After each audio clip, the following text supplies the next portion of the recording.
evening, and welcome to episode 31 of Down on the Corner, the flagship show of KINER'S.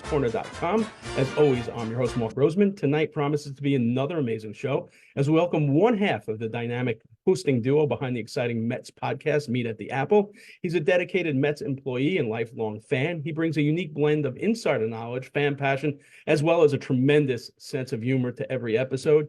Growing up with a love of the New York Mets, his journey has taken him from being a fan in the stands to being a researcher for both the NHL and Major League Baseball, to now sitting behind the microphone, offering fans an exclusive look into the world of their favorite team. Each week, he dives deep into the heart of Mets culture, exploring everything from player insights to the vibrant community of Queens that the Mets call home. It is a thrill to welcome one of the great young minds and voices of the game, Jonathan Barron, to KINER'S Corner. Welcome to the seat, Jonathan. What's going on, Mark? That's the nicest. My wife doesn't talk about me like, not even close, doesn't talk about me like that. So I appreciate that intro. It's good to be here. Nice off night, but still great to talk some Mets baseball. Absolutely. For you, those who are watching in the Zoom room, welcome as well. The guys that are in the Zoom room, I don't have to go over our rules. You're here every single week. You're the Cal Ripken of the Zoom room, so we don't have to do that. Before I start the questioning, full disclosure, I've had the opportunity to see Jonathan at work, spend time with him in spring training as he works in the same exact department as my son. But to be truthful, and he knows this, I have been impressed with him from day one. His encyclopedic knowledge of both baseball and hockey just blows me away. So that I got that full disclosure out of the way. So Jonathan, let's start with the two podcasts you were part of. Let's just make sure, we're a little leery of people that don't have names on their thing. So wait. Okay, so let's start with the two podcasts. Oh, it's Jesse. No, is that? No, that's, yeah, it is. All right. Let's start with the two podcasts you're part of. Can you tell us a little bit about how you and Vito Calise came to host Meet at the Apple, as well as your Future of Flushing cast, and what makes them stand out from? I mean, there's a sea of podcasts out there. What makes your podcast different?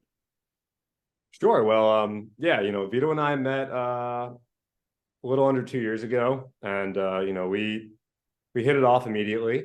We're working on some projects together, and it was December of 2022, and Vito came to me and was like, hey, what do you think about starting a podcast focused on the minor leagues? And I was like, yeah, I mean, in theory, it sounds good, but you think they're really going to let us just do a podcast? And, we, without anyone prompting us, we had many phone calls for many hours talking about different ideas and the name and the angles that we were going to take, and ways to sell it to the powers that be that would greenlight ultimately Future of Flushing. And last June we got it off the ground, and it was just like minor league baseball and player development. It was extremely grassroots. We would at night, when they obviously play the games, we'd follow along. There's a great site that MLB has, MLB Pipeline. If you go MLB.com/prospects, you click on stats, all 30 logos pop up. You click on the Mets, can actually see every box score from across the player development system that night. Started watching games on MLB TV, and it became a passion of that, or a labor of love. We really got to know the farm system, and it's a different look at how things are going down on the farm, because it's every night. And that's where we felt like we were different than some other prospect podcasts, that the frequency of those aren't as common. For us with Future of Flushing, if you want to know what happened the night before, we're there to give it to you, with a little humor, a little, side banter. But it's every night. So it's not just going over, top 15 guys and scattered all across. It's really a comprehensive recap. And as a Met fan, Vito and I, we both said to each other, this doesn't exist out there right now. So let's be different. And as for Meet at the Apple, our work was seen and heard, I guess. And, we wound up hosting it. And it's a philosophy that's not like the other podcasts, like you said, because it is such a vast space. And there are so many Mets podcasts like Future of Flushing. We want to differentiate ourselves.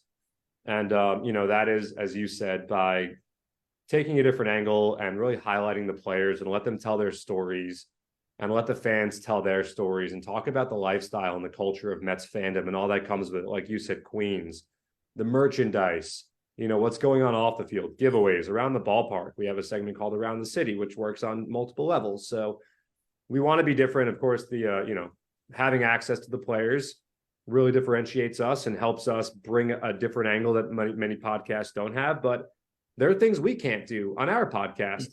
We are coworkers with many people that are, at the forefront of what's going on the baseball operations side. So, we're here to tell a different story and try to really bridge the gap between the great Mets fans and the players. So you touched on two items right there, which piqued my interest. So number one, the unrivaled access that you have to players, coaches, front office staff. But over the years doing this, I know, and from seeing you work, I know that you know this more than anybody, that part of getting a good interview is also building the relationships with the players. You're around these players from spring training in so many different ways. People don't see what goes on, these shots that are up on the scoreboard, what goes into getting those. So sometimes you are actually their boss for the day. Sometimes you're just there to talk to them. How do you develop the relationship that you have with the players to make that they're always so comfortable with you and Vito when they're sitting and talking to you? How did you foster those relationships? Yeah, I think it's by, there's some conversation that happens off camera. You meet a guy, you let him know that we want to talk about what you want to talk about. And it doesn't need to be your batting average. It doesn't need to be your exit velocity. Are there any stories you want to tell? And I think guys really take that. I think guys, for the most part, like not being peppered with baseball related questions all the time. They get that enough from the traditional media. But it's also by following through on what you say. So for example, Vito and I played the Newly Mates game with Pete Alonso and Harrison Bader. If you haven't seen it, it's on Mets YouTube. And I guess I'm not partial, but it was hilarious. It was a lot of fun. Those two are just off the charts funny. They've known each other for a long time. So it was them two and Vito and myself who knows each other better. And there were some outtakes. There were some things that, when you're recording, you just kind of let it all hang loose, right? You have fun. And afterwards, you use the best content and the content you can use, and you go forward with it. And, there were some things that, some whatever, we don't have to get into it, but there were requests, hey, like maybe we don't use that part. And we were like, yeah, don't worry, we won't. And even though it's hilarious and maybe the fans might find it great, okay, you guys didn't want to use that. We're not going to use that. And these guys watch, they see that we kept our word, and you build the trust that way. So it's that, it's being around, it's saying hi, it's being respectful of these guys. They're human beings just like you and me, and I feel like it's easy as a fan to not always remember that and realize that, but they're people also. So common courtesy, things like that, and just treating them like they're normal people. I got great advice from someone that helped me a lot in my career early, Sage Steele from ESPN, and she had got me an internship at the NBA Summer League. And this was the year Kristaps Porzingis was playing Summer League ball. The Knicks had just drafted him, and, he's this unicorn, and everyone in New York is fawning over Kristaps. And I remember she told me, don't forget, like, these guys put on their pants one leg at a time, just like you and I. And it was great advice. And, it stuck with me throughout my entire career, working at NHL Network, meeting Kevin Weeks and getting to know Kevin Weeks on a professional level. I remember my dad took me to the Garden. I saw the first ever Rangers shootout victory. Kevin Weeks beat the Devils. Peter Pruka scored the game-winning shootout goal. And I met Kevin after the game, and he was nice enough to take a picture, sign an autograph. And I was so excited. And then all these years later, I'm like, oh my God, it's Kevin Weeks. But I came to learn Kevin Weeks is just an awesome guy, as you've gotten to know as well. So, you treat them like they're human beings. And I think that they really appreciate that. Now, the other part of it is, and you mentioned it, and this is our philosophy. We there's so much negativity out there in social media and even now on sports talk radio. It seems like negativity sells. Obviously, you guys are a branch of the team. You're not going to trash a player by any means. Is that a difficult task sometimes, when you're talking, even maybe the future of Flushing? If, let's say, Mark Vientos is, which he's not right now, he's doing very well, but let's say Mark is struggling and you're talking about a particular game and he's gone 0 for 4, you're going to bring it up, but you're not going to certainly highlight and harp on it. How tough of a tightrope is that to walk? Yeah, I mean, look, it's tough. And like you said, since we are a branch of the team, we are not going to go, nuclear on any game or any player or anything like that. If that's what you're looking for as a Met fan who's trying to consume Mets content, then, this is not where you're going to find that. There's really no need to mince words. But that's okay because we don't try to hide that. It's open and obvious that's what the situation is. Look, there's always a positive to be found. If the season goes awry and you're not playing meaningful games in August, there are things to look forward to. Young players generally come up and get a big opportunity, and then that becomes a storyline. These players still have a lot of interesting stories. Guys are going for milestones and records and things like that. So that's the beauty of baseball. There's always something that it provides you to look forward to watching, whether it's Francisco Lindor's pursuit of 30-30 last season, or Pete Alonso maybe in a home run chase. Can he get 50? Even though the Rangers had, I guess the President's Trophy was still up for grabs, but was Artemi Panarin going to get 50? That was the thing that I was locked into late in the season, even though the games they were playing weren't necessarily like they didn't have to win to get in, as the Islanders were in a situation like that. So yes, it's a challenge. Yes, it's a factor that we face. Ideally the team plays well and all is well and good, and it's great, and that's been the case right now. But hey, they got off to an 0-5 start, and at that point we couldn't be showering. We weren't throwing a parade on the podcast by any means, but you're looking for positives, and in that situation, the Mets had lost 2 games in extras, which a flip of a coin here, a flip of a coin there, a good bounce. You could win one of those games. They lost a closely contested game on opening day. They faced a great pitcher in Freddie Peralta. That happens. Freddie Peralta's done that to many lineups during his young pitching career. The next day, they lost 7-6, a 1-run game. A misplay here, a misplay there. So I know it sounds like spin, and I understand why people might accuse us of that, but it's not. Baseball, as the adage says, is a game of inches, and it's a long season, and there's an extra wild card spot. It's easy. It's not. I'm not going to say it's easy to make the playoffs. That would be me misspeaking. You're not out of it. You're never out of it. You're really not. And you see how many good teams there are right now in the league and how competitive things are. It's going to be a fun season. We're looking forward to it. So hopefully that's the track that things go down. You're speaking to the choir, man. You could be a regular here, because when they were 0-5, I said, listen, they're going to hit. They're going to get the pitching. But more importantly, just so you know, now I'm very excited. Maybe I should hold it off, but I don't think I can, because, people might not get this. The fact that you dropped the Breadman quote in there, talking about Bread's pursuit of 50, now we're just a Springsteen mention away from the Curb Your Enthusiasm, finale. We got, Bread and Springsteen in the finale. This would be good for episode 31 for us. So I did Sports Talk Radio for 17 years with AJ Carter. I did it years ago with Sal, who's in the room. Chemistry is a key component to the success of a show. What makes yours and Vito's partnership? What are your strengths as a partnership? Yeah, so I mean, the first thing I'll say about Vito is he is hilarious. He's really funny. He has a background in comedy, so it comes natural to him. One thing about the two of us is we are honest with each other. If one of us is unhappy about something, or we have a relationship where we can be open and honest with each other, and I think that's really important. We divvy up responsibilities, so we both know what to expect out of the other. We let each other talk, and on the flip side of that, we listen to each other. And yeah, you just click with certain people, and you just don't with other people. And ever since we met, we've clicked, and I think that we both bring different things to the equation. When it's just he and I shooting. Can I curse on the show? Can I say Yeah. shit? Okay. Sorry, you just did. No, I did. Yeah. Well, I do that on the podcast also sometimes. There you go.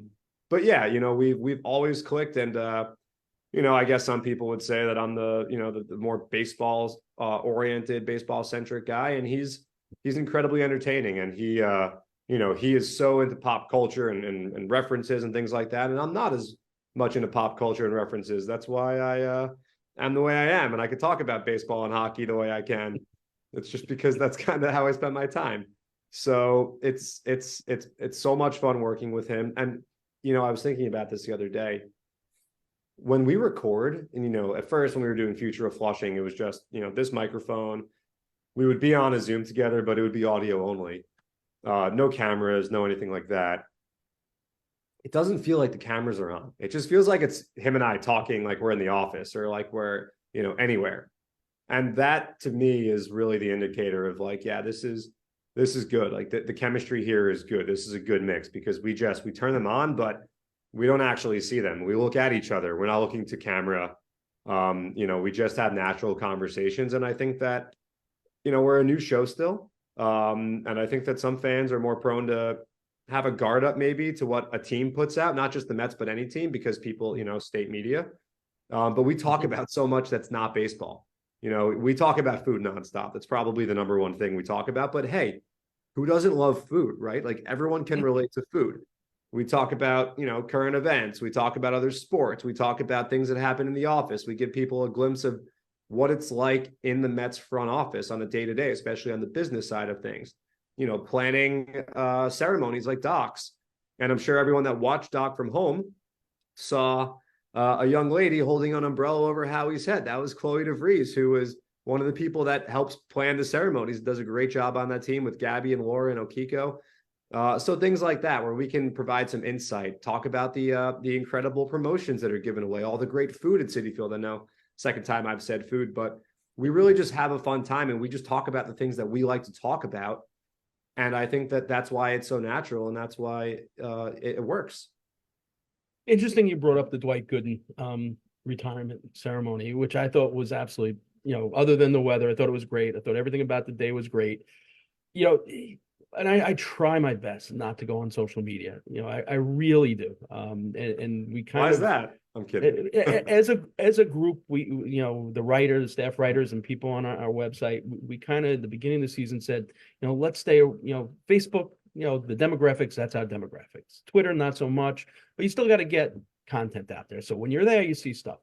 And I just see the most ridiculous things when it comes to the Mets, and this might have been the most ridiculous thread I've ever seen. It started with, oh my God, the Mets cannot do anything right. I can't believe they screwed up Dwight Gooden's retirement. And then I'm waiting like, all right, what did they screw up? Do you think the grounds crew could have used the right font on the number 16 on the field? Because Dwight Gooden never wore that number 16 in that font on a uniform in his life. And then people were saying, yeah, that's ridiculous. So I'm like, if people are looking at that, like when you guys are putting days like this together, how much external pressure, knowing that, people are just looking to pounce. This has become the nature of the fandom. It's, I probably feel it because we are a Met and we really don't have that negativity in our group, but I see other groups and that's why a lot of these people are now migrating to us. But how much extra pressure is that, knowing that there's always people looking to, as you said before, shit on the Mets?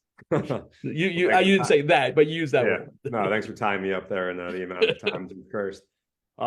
Look, yeah, I mean, so my other responsibility at Citi Field is a manager of in-game operations, and I have a lot to do with the content on the scoreboard, working with Josh, your son, who is the master graphic designer, and his team. They all do such a great job. But the thing about the work that we do is that it's front facing. And we know that. And if you make a mistake, people are going to see it. And on any given night, there's like 20,000 sets of eyeballs that are going to see it. And that's like early in the season when the weather's bad. And when it's later in the season and the weather's good, it's 35 to 40,000 sets of eyeballs that are going to see it. So we know that. And, obviously we take everything that we do super seriously, including the crown jewel events that we have opening day and when we honor the legends of the franchise's history. So, you never want to make a mistake, right? No one in life does, whether it's on a spreadsheet that you just turn into your boss and they catch it, or it's on the massive Jumbotron at Citi Field and in huge font and, all the fans out there catch it. But we've got such a great team, and there's so much planning and so much effort that starts really well before I think a lot of fans would expect. The conversations for these things start months in advance. And, there's meetings and there's rehearsals and there's a lot of attention paid to detail. And that's why they always come out as incredibly as they do. Our editors, Anthony Vario, Mo Abate, we got Safia, we got Amanda. We have an incredible team of editors that always come up with a unique video. I'm sure you guys know what I'm talking about, the videos we play for these events. They're all so unique and they all have their own narrative and they all are really tailored to why we're here today. And those guys think of those things so far in advance and they put so much time and effort. And that's why they are perfect each and every time. And Bobby Clemens, who oversees it, executive director of content and design, and then my boss, Brendan McKeon, who directs the event in stadium, and, Howie, who just is the absolute best. Like, Howie was hilarious on Sunday, by the way. He was so funny. He had me cracking up. So yeah, it's a big deal to us. And I hope that Met fans realize that we take it seriously. I don't personally remember Doc Gooden, but I've heard, I grew up with my dad telling me stories about Doc Gooden. And if you're a Met fan like me, and maybe you don't remember the 80s, but if you know the history of the team, you know all about Doc and how important he is to our franchise and how important he is to Mets fans and, how many lives he touched and changed. Like all these guys, that's just the truth. These athletes who we adore, they've all impacted our lives one way or another. So it's a collaborative effort for sure. There's a lot of manpower. There's a lot of thought that's put behind it, but we nail it every time because we take it so seriously. So you mentioned that, your in-game content stuff, and, I guess I'm a little more in tune now to watching, all the different scoreboard stuff. And I mean, you would give the best comedian a run for his money as far as one-liners. Two of my favorites, one from last year. Apparently, Zach Britton has some issues with Ty France. That was one of my favorites. And then opening day this season, Christian Yelich has won batting titles, but has no Netflix comedy specials. Yeah. So walk us through your daily work life and coming up with those. I mean, do you have a quota for yourself for each game, or do they just come organically? Walk me through that process. Yeah. So, game days are a blur, it's a lot of prep, loading in content, building graphics, writing scripts, meetings, all that stuff. It's production, checking things over, shooting, producing shoots, working with, we do an in-stadium segment with Howie Rose and Keith Rad, working with those guys, making sure that, our staff is set for success for the night. So it's a lot, but as far as, I love every second of it, by the way, don't get me wrong. But as far as the funny stuff goes, my philosophy is don't force it. If it's not there and if it doesn't come to you, don't go looking for it, because I feel as if that's when you get in trouble, is when you try instead of it coming to you. So, the Brewer series, we came in hot with the Brewer series. Josh had the driving crooner idea, which went extremely viral. Netflix picked up on that. So I haven't actually watched that show yet.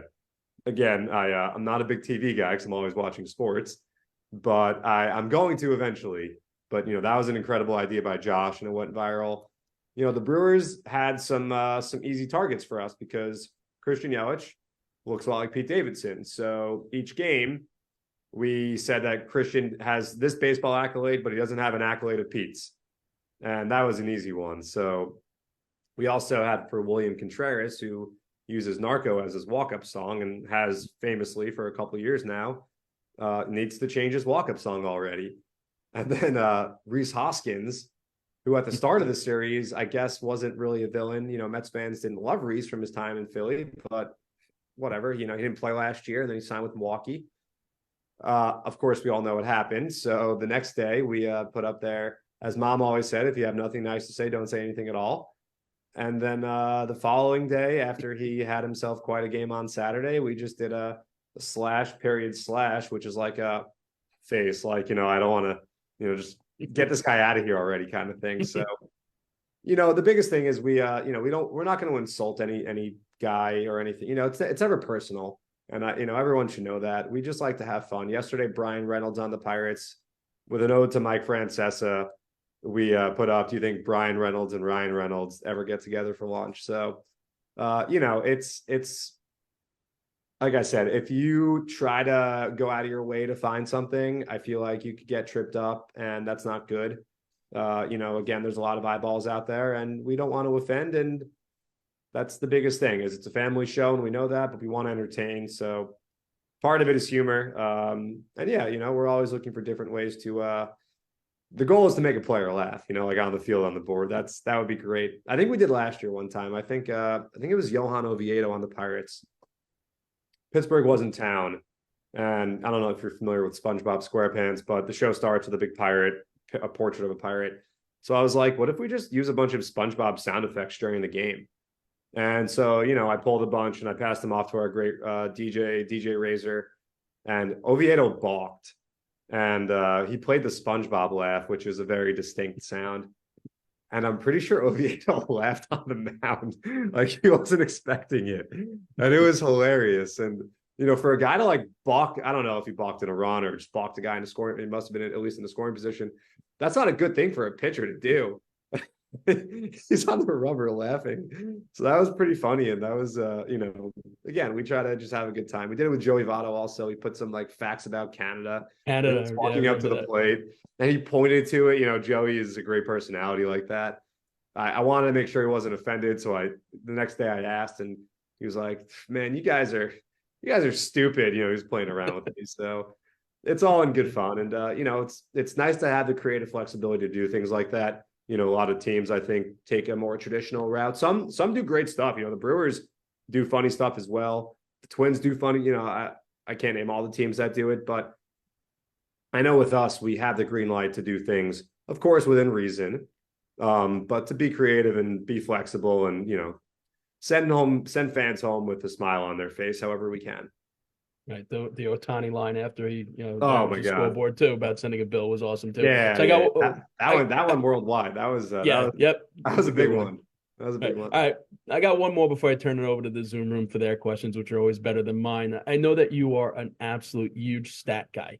I'm just wondering, over the last couple of years, getting to know these guys, having these interactions, has that helped you to look beyond the stats when looking at the totality of a player now?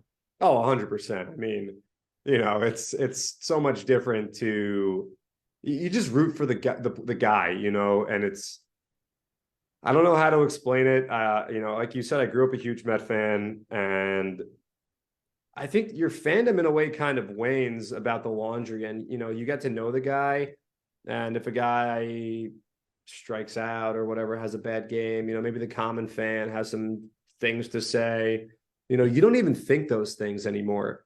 They don't cross your mind because it's a real person who, you formed a relationship with. And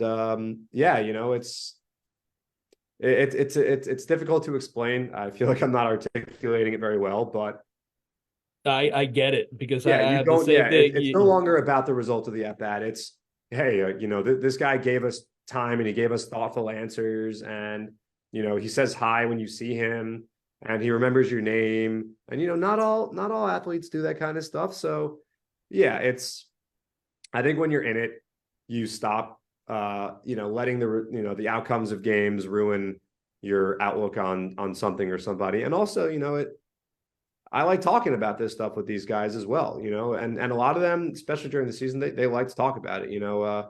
We chatted with Brandon Nimmo a couple of days, and that episode will be dropping on Monday. And a big topic of that conversation was the resilience that the Mets have shown this early. 7 of their 10 wins have been in come from behind fashion.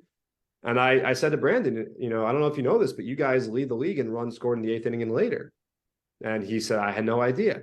And there was another conversation where I said, the 7, 8, 9 hitters in this lineup actually have the highest team on base percentage since over the last 2 weeks, really since the winning started, going back to that Friday Apple game in Cincinnati. And yeah, well, you know what? The bottom of the lineup, they're telling me, that there's a philosophy here that, it's just keep chipping away and make guys work. And, each pitch can be a win. You make a guy throw another pitch, and eventually it drives up his pitch count. They get into the bullpen. Maybe you burn a guy out. He can't pitch the next day, so on and so forth. And just hearing the philosophies and the way that these guys think, and it's all sparked by a question or a comment in conversation, it goes a long way. So, that's something that Vito and I like to work into our conversations with guys. But they're by the way, they're all incredible. Vito and I spent spring training interviewing these guys, probably left Florida with like 30 interviews or so. And all of these guys were just so kind, so thoughtful, happy to be there, happy to talk, gave us real answers. No one big leagued us or anything like that. It was great. So it really is a great team. I'm not just saying that. I know it's going to come across as if No, I'm saying what listen, I'm told to. I know I get it, and I thought that was going to be my last question, but because you brought it up and went in that direction, like, I get incensed when I hear a guy like Sal Licata, who's never set foot in the ballpark, let alone the clubhouse, Yeah. and starts trashing last year pizza cancer, this year Lindor's not happy. When you're there, you see these guys. I have interaction with these guys, and I know nothing can be further than the truth. When you see that or hear Boomer, like, just trashing Pete for going to a concert after the second game of the season because the team has lost 2 games in a row and it's not a good look. Does that drive you crazy? Look, I grew up listening to sports talk radio. I used to sleep with a radio. Actually, it was a flashlight and a radio, 2-in-1. And I'd have 660 on, listening to the schmooze as I go to sleep. I'd fall asleep, and I'd wake up at 4 a.m. and I hear Tony Page's voice.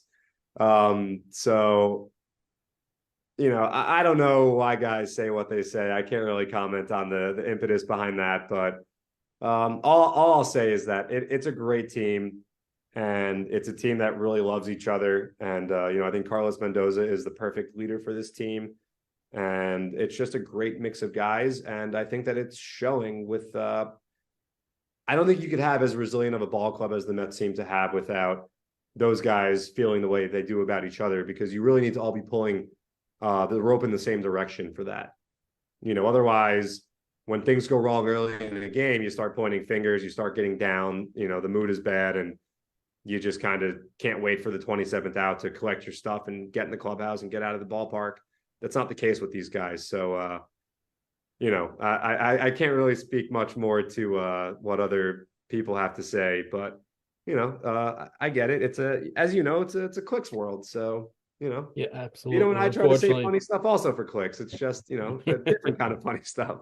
Yeah, you can't drop a schmooze reference without saying the Eddie Scazzeri as well. I mean, come on. Of course, yeah. No, one of the coolest things that ever happened to me, and I'll keep this brief, but I was a senior in high school, and we had to write a senior paper, and this is not going to shock anybody. I did mine about being a Met fan, and you had to have, I think, 3 sources. So like it was an interview or a primary source, or an interview would be a primary source. So I called up the fan, and I went on the air. John from Marlboro. I later became John from Bloomington. And I called Steve up, and I was on the air, and I said, "Hey, Steve, I'm writing a senior paper, and I'd love to interview you as a primary source for it. It's about Mets fandom." And he put me on hold, and he passed me along to his producer, and his producer took my number, and Steve called me, and I got to interview him for like 20, 30 minutes talking about Mets fandom and what it meant. And it was one of the coolest things. So yeah, I know I sound like a real loser when I say that I used to go to sleep listening to the fan, and I'd listen to Mike and the Mad Dog as much as I could when I was done with school, and I'd listen through, or Evan and Joe back then. But yeah, that's kind of my roots, and that's why I love talking about sports, I think, so much, is because I just grew up with it. Nice. All right, I'm going to turn it over to the Zoom room. Steve, using the technology, using the raise hand feature. Go ahead, Stevie, unmute and go. Yeah, I'm gonna go back to what Mark mentioned earlier. My mom always had this saying, if they notice it, they deserve to. So that little thing about the font and the numbers is absolutely ridiculous. It goes along with what Mark was saying about the fan and the personalities and the clicks, and they're just saying things outrageous to get a response. And unfortunately, the general population, especially Met fans, tend to do that. So But anyway, going back to this year's team, and Mark and I spoke about this. Excuse me, I'm a little cold. Mark and I spoke about this in the first week of the season, talking about batting averages and things like that, and that last year's team is, for the most part, with obviously some very key people now that are at the bottom of the lineup that come in, that their averages were unusually low, and that in 2022 was more of who they were than 2023.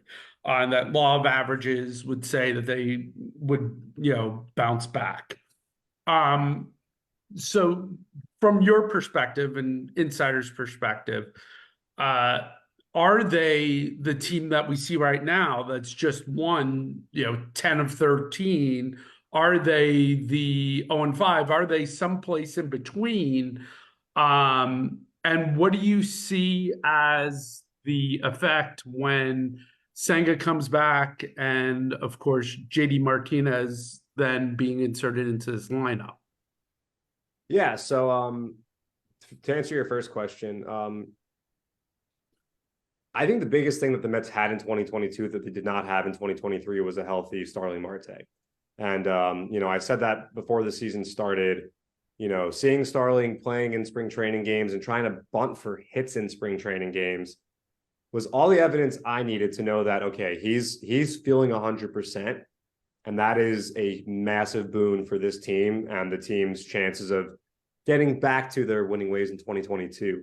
And he's been great, hit a big home run yesterday. One of the things that I love about the acquisitions that they made in the offseason, especially Harrison Bader and Tyrone Taylor, is that the Mets can use an outfield of Bader, Taylor, Nimmo, and let Marte take a day off from playing the outfield in DH, and that's going to only keep him fresh throughout the season. So healthy Starling Marte was massive. When he broke his wrist or his hand, whatever it was, in late 2022 in September, that's when you started to see some cracks with the Mets down the stretch when they ultimately wound up not winning the division. So healthy Starling Marte is a massive part of the whole equation, and he is back to being that. Same thing with Jeff McNeil. Jeff McNeil wins a batting title 2 years ago, and he had a rough year last year. And, this homestand, Jeff McNeil was looking like the Jeff McNeil of 2022, serving balls in the left field, putting balls in play. He never strikes out. Last year, he didn't strike out much either. Jeff McNeil is one of the highest contact rates in the major leagues. He's been that guy his whole career. Very underrated aspect of Jeff. He rarely swings and misses. But Jeff McNeil is back closer to what we saw in 2022 than last year. The young players, Brett Beatty, the Mets third base was not an overly productive position in 2023 for the Mets. Eduardo Escobar struggled early. Brett Beatty has given the Mets not only, a great job at the plate. He's one of the hits leaders among third basemen in baseball, but I can't say enough about the defensive improvements that Brett Beatty has made. And that goes to the hard work he put in over the offseason and in spring training. And, Brett and Mark Vientos, I need to include Mark in this also. Those guys, when team workouts are over, they were always in the cage, or before workouts started, they showed up early. Those guys are hard workers. They want to be the best. They really do. And that stood out to me. So I'm not surprised that Brett Beatty has, every time he's been challenged this year with a play at third base, he has made it. And there was a situation in Atlanta. There was a chopper, the last game of that series. Ozzie Albies hit a chopper. And Albies is not slow. And Brett fielded, made a nice slick play, and he put the ball in his pocket. And that was the most impressive play of all of them to me. And maybe the diving play that he made behind Quintana in Cincinnati, but it was the headiness. And it was him not trying to do too much, where I was like, Brett Beatty is starting to feel comfortable in this league now. So that's a massive difference between this year and last year. The starting rotation, and you mentioned Kodai Senga, and obviously, whenever he comes back, the Mets will be all the better for it. This rotation might not have an ace in terms of, 200 plus career wins or a 250 strikeout season. But what it has is depth. Every day that they take that field, they're putting someone on the mound who's going to give them a chance to win that game, who's going to keep them close enough and turn it over to a solid bullpen that's deep and led an offense that has scored the second most runs in baseball since April 5th, try to do its job and help win a ball game. Adrian Hauser was a great pickup that I don't think enough Met fans appreciated at the time. But Adrian Hauser is a solid pitcher, a quality start, 6 innings, 3 runs. If you do the math there, that's a 4.5 ERA. So if you go out there, if you throw 6 innings and 3 runs, we say, okay, good job. You get a standing ovation walking off the mound generally if you turn that performance in. You gave your team to win. It's a 4.5 ERA. Adrian Hauser on his career, it's better than that. It's better than that. His 2-seam/sinker, you go to different websites, you see different classifications of the pitch. A couple of years ago, it was one of the best pitchers in baseball. It had the 7th best run value of any singular pitch by a pitcher in the major leagues. Under the radar move. Jose Butto. I know Carlos Mendoza said it this week. He's not going anywhere with the way he's pitching. He's developed a cutter. The changeup last year was gross, to use a slang baseball term. And he's not a guy who needs to throw 98, 99. You see with all the injuries, and he's not that guy. He has 5 different pitches, really, and he mixes them. He throws them all in any count, and he keeps guys off balance. That's how he has success. So I said this on the podcast yesterday, and you guys can check it out. What came out this morning. It sounds crazy, but where's the flaw on this team? They're good defensively. They're not giving away extra outs. They're strong up the middle. Harrison Bader was a great addition for his defense, and he has a bat too. You guys saw that watching the Yankees in the playoffs in 2022. The starting pitching, I just said, runs deep, and I didn't even mention a guy like Christian Scott, a guy like Dominic Hamill, who's also a really impressive young arm, currently at AAA. A guy like Mike Vassell, who's also at AAA, who's one of the best pitchers in AA last year before he got the promotion to AAA. Didn't even mention those guys. And like you said, Kodai Senga hasn't even thrown a pitch for this team yet this year. And he joined Doc Gooden as the only rookies in team history to strike out 200 guys in a single season. And I haven't even mentioned JD Martinez and the impact that he's going to make when he joins the Mets. So I don't know where the flaw is. And, it's maybe a team that doesn't, like I said, have that sexy name of Verlander or Scherzer, but you don't need that, in my opinion. You just need depth and consistency, and you need guys who show up to the park and want to win and play smart and, know what they're going to do with the ball when it's hit to them. I know it sounds so elementary, but it's true. You guys have playing in position, which wasn't always the case. You can't just stick anyone in left field. You can't just stick anyone at first base. So it's just a collectively sound team. Every guy in the 26-man roster contributes in their own way. And I'm not sure that's always the case with every team. And when you can get contributions from all 26 guys in your roster, you're going to win more than you lose, I think. Yeah, health is the key also. And I love the fact that Marte is in the number 2 hole. And you know what? Sometimes the smartest guy in the room is the smartest guy in the room.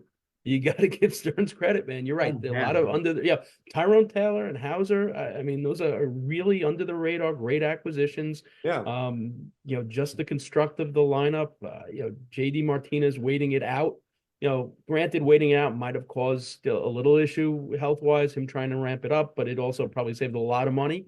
And they're winning without him. I agree. And we've had this conversation in the room.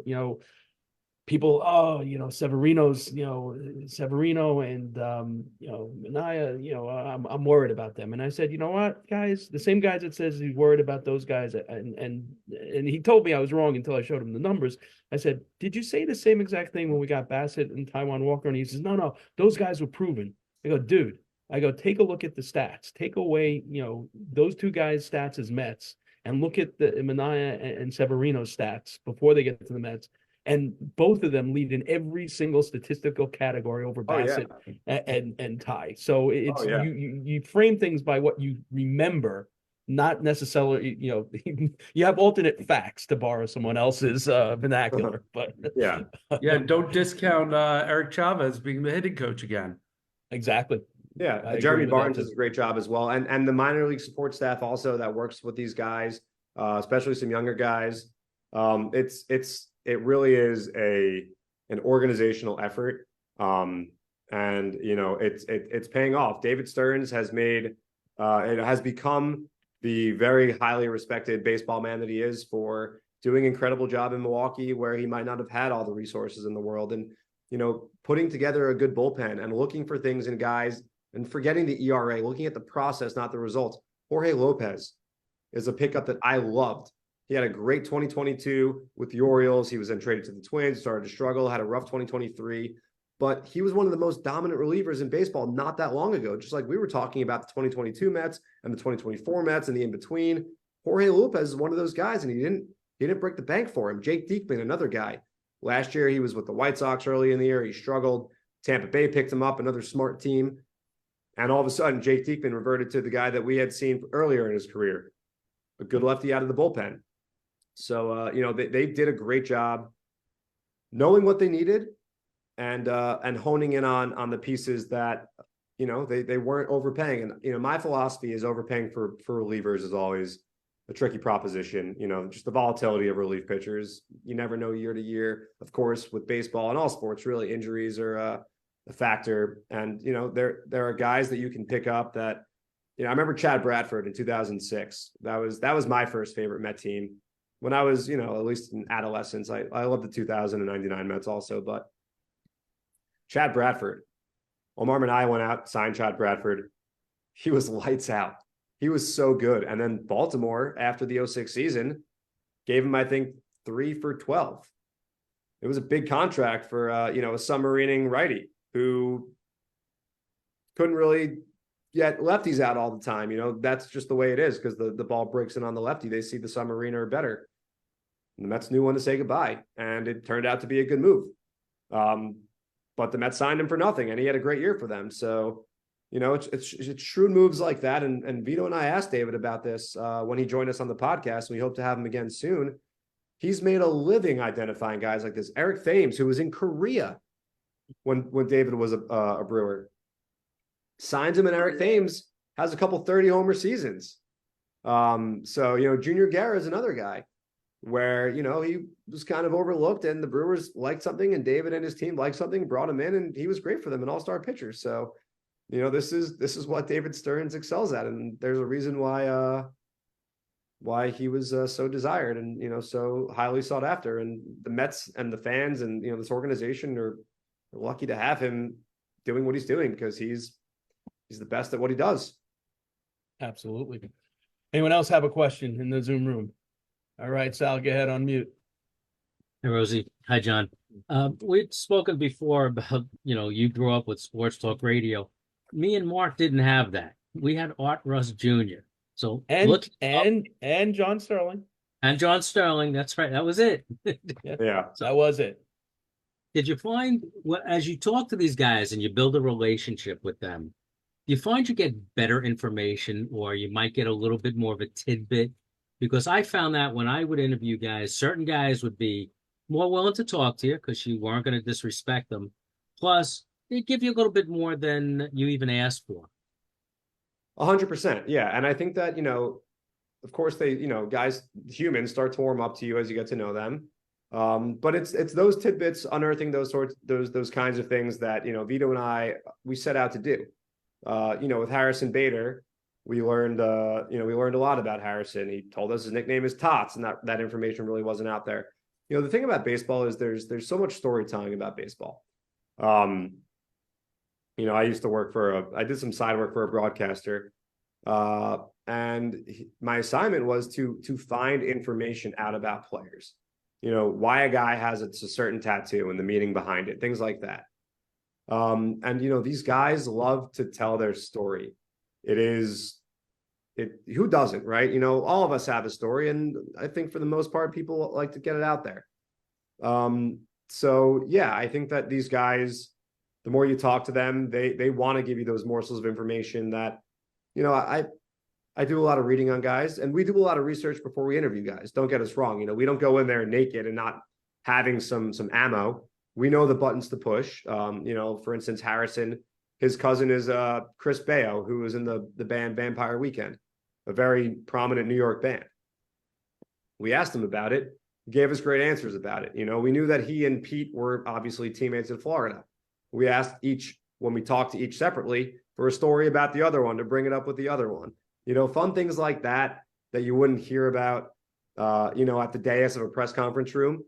Those are the kinds of things that we try to unearth. And, this crop of guys were incredible giving us that sort of content. So, it's a testament to them for being comfortable and being, simply good dudes.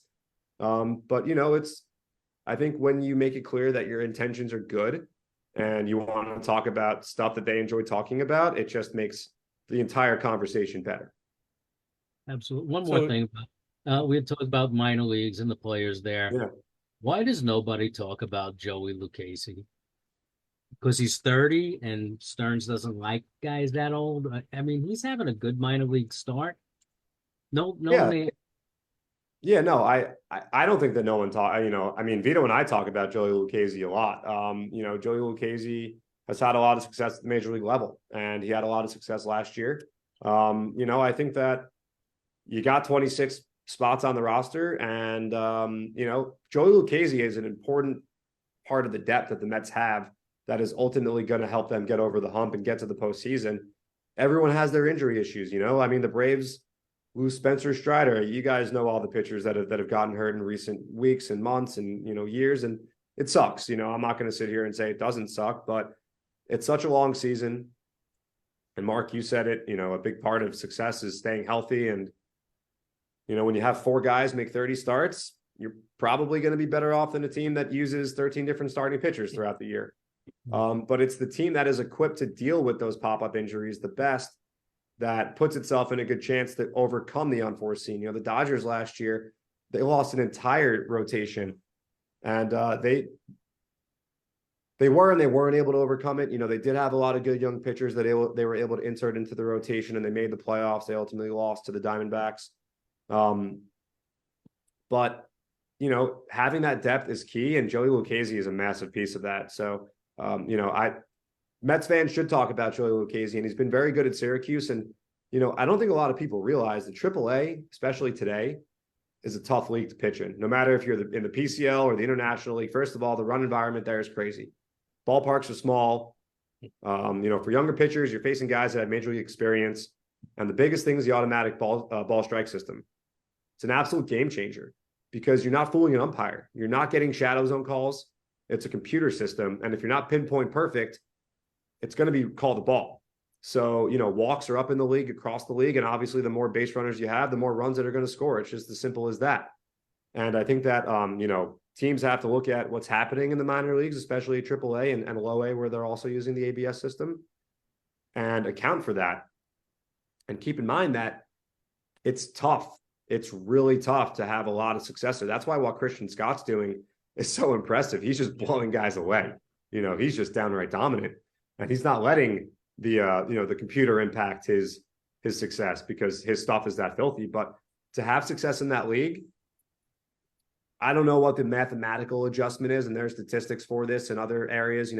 XFIP takes into consideration, batted balls, how hard contact you allow, and the league average rate of home runs in your league and in the ballpark you're playing in, those external factors. There is something to be said about the factor that is presented by the ABS system. It is real, and guys deal with it. And it's a challenge for teams to sift through data and say, okay, this is real. And okay, this is being caused by a system that AA is not using it and the majors aren't using it. So these guys who are in AAA, they either came from the bigs and they're going there these new rules, or going from AA where they didn't have it and facing these new rules. So it's a challenge. But Joey Lucchesi has been great. So it's testament to him and how talented he is. That was the long-winded answer to that. No, That's good, all right. good stuff. We do talk about Joey Lucchesi a lot. You mentioned, asking a guy about his tattoo and things like that. I tried last year. I didn't get the answer. I'm just wondering if you did. A certain ex-Met wore a necklace. He also not only wore a necklace, but when he came up to bat, whatever the necklace said, he drew it in the dirt. And that was Daniel Vogelback with his FF necklace. Were you ever able to get an answer to what that stood for? Right. No, that one I never had the chance to ask him about that. No. Yeah, I asked him and he said it was personal. But I have a feeling what it stands for, and it might be motivation to him. I'm not entirely sure, but not sure. Yeah, we don't want to up the ante on cursing, so I won't say what I I've think reached it my stands cursing for. quota. Me too. All right. Anybody else have a question for Jonathan before we let him go? Nope. All right, Jonathan. Normally now we hang out a little bit, talk about the Jesse, week you that got nothing was, for right? me? Come on, Jesse. I got a quick There we story go. just Come to on, indulge. Jesse. Jonathan, I'm a voyeur. I never zoom in the chat because it's usually so loud in this house that I don't want to embarrass myself. But I know Mark has a relationship with you. I don't know how close Steve and Sal are to you, but Jonathan is a mensch and a wonderful guy, and was very good to me and my family. So any chance I get to praise Jonathan Barron, I'm going to do it. I appreciate that, Jesse. And you're a great Met fan. And, I, as a Met fan myself, it's my dad raised me this way. I didn't ever have a day where I was like, I want to become He did a Met great fan. job, John. He did a great job. I appreciate it. Absolutely. And, I know it's in your blood as well. And, it's in all our blood. And that's why on a Thursday night when the team's not playing, we're here talking about them. And, we think about them all day long, and we can't wait till 7:10 for first pitch or 1:40 or whatever it is. It's a beautiful community. Friendships have been born out of being Mets fans, and relationships as well. To be able to meet people like you through this team, and I'm lucky enough to get to call it work. It's a blessing, it's a pleasure, it's an honor, and it's special. It's special, and I cherish it. So that's just how I feel. Being a Met fan is the greatest thing. I never understood how people I told myself I wouldn't bash the Yankees. I married into a Yankee family. I'm actually going with my father and my brother-in-laws tomorrow to Yankee Stadium. I don't get to watch many games as a fan, so I'm looking forward to it. But as you guys know, being a Met fan is not taking the easy way on life, and that is life. It's not always just you get what you want, you snap your fingers. I know they haven't won in a while, but I grew up in Central Jersey in the days of Jeter and Tino and Giambi and eventually A-Rod, and it was bad for me. But I don't regret any of it, because when it happens for us, and it's going to bring us to our knees, and tears are going to emerge, and it's going to be so worth it. So that's what makes it special. And it's part of all of us. I know that. That's, like I said, that's why we're all here doing this tonight. Absolutely. We all bleed orange and blue, no doubt about it. And, I had the flip side of that. I lived on Long Island during the Islanders' 4 Stanley Cups, being a Ranger fan. But it was, Sal, take that off, man. I grew up in Jersey when the Devils were winning their cups, and the Rangers were in a 7-year playoff hiatus. They made it in 96, 97. I was, I think, in first or second grade, and they didn't make the playoffs again until I was a freshman in high school. I went that long in my childhood without a singular Ranger playoff game. Meanwhile, I got Niedermeyer and Gomez and Brodeur and Stevens and Eliash and Breland raising cup after cup. And, that, as Wayne called it, a Mickey Mouse organization. So, my dad, I always said this to him when he was with us. I said, "You screwed me, Dad." He made me a Jet fan too. Jet fan too, right? Maybe a Jet fan also. Yep. But hey, it's like I said, it's going to pay off. Hopefully, knock on wood, this June, I'm brought to my knees over another overwhelmingly joyous moment. But we'll see. And if not, there's always next year, right? Exactly. In the great words of Doris Goodwin, right? Wait till next year. The Dodgers say, we'd even get into the passing of all the Mets, but you've been very gracious with your time. You're more than welcome to hang. We talk a little bit more just Met stuff, and then we go off in probably about 10-15 minutes. But you're more than free to go, man. I got a 10-month-old upstairs. I think I need to. There's a call to the bullpen coming my way. I need to go walk inside. That's my problem. All right. Go. Have a good one. Thanks so much, Jonathan. All right. Thank you guys so much for having me. I appreciate it. Great talking. Let's go Mets. You got it. All right, guys. We'll hang out for about 10-15 minutes. We'll talk about the current Mets. Listen, we said it, when we had those 5 games, 0-5. I think we actually first week, we were 0-3. I don't remember. I don't even remember. Yeah. Whatever. And we talked about it, and we said how can't binge watch. It's a long season, big deal. There are no teams that it was 4 games because I had said, you looked at how many teams only at that point Lindor, had been on a team that had only lost 3 in a row an entire season. So it was, they were 0-4. And we talked about it that, 0-4 teams lose 4 games in a row during the season, even the best team. Just because it comes at the beginning of the season, everyone was panicking, kudos to Mendoza. Listen, he kept that team upbeat. There was no quit, no, and again, it pains me to say this because I love Buck so much. I don't know if this team started 0-5 under Buck, if they would have been able to rebound. I don't know. Buck try to keep things loose in a different type of way. I think Buck's way of keeping things loose was coming into a press room and talking about sunblock, and just deflecting and not talking about it. Whereas Mendoza, embraces it and says, listen, every team goes through this, and he addressed it head on. Guys struggling. He says, listen, people go through this. It's a game. It's a game of failure. He'll find that they're working hard. Yeah, again, there's a reason why Stearns was so highly regarded. Maybe he is that smartest guy in the room. Maybe he gets it. And maybe, this was a brilliant hire. And in the end, maybe it's not, but that's, again, the beauty of this sport. It's just from the day it starts in spring training, there's going to be a story that none of us could have ever foreseen writing.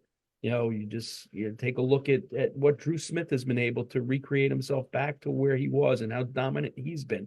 And if that storyline goes out through the year, it's unbelievable. How good he is this year. Harrison Bader, if he stays healthy and really becomes the player that we all thought he could be, when he started with the Cardinals and then, the way he started with the Yankees till he got hurt. He says he's healthy, he is, he's Lenny Dykstra without a prison record. The way he plays, I mean, he's just flat out, that type of energy in center field. You watch after he records an out, the way he, just everything about him is high octane, and that's infectious. That is you take a look back in the day when you had Backman and Tuffle at second base. McNeil brings a little bit of that grittiness. McNeil's a little, I think, more, angry at himself. Whereas I think while he was angry at the other team all the time, like, no one's going to beat us. I think McNeil has a little more of an inner drive, not so much, external, but it's still a really good attitude. And again, the pitching staff. I said this in the beginning. I thought Severino was going to be the real deal. I was so happy that he got to the 6th inning yesterday. He got that double play in the 5th that allowed him to go out in the 6th, and he had his first clean inning of that game in the 6th. That was huge. I mean, that cannot be understated. Getting, only having to get 3 innings out of the bullpen as opposed to 4, it's a big difference, especially when you use 3 relievers the other day. And the way he's used his bullpen has been unbelievable. When the guys had the day off, he's got the other backup guys ready. Whereas Buck would go maybe to the well once too much. He would overwork the guys. This year, you're keeping all these guys fresh.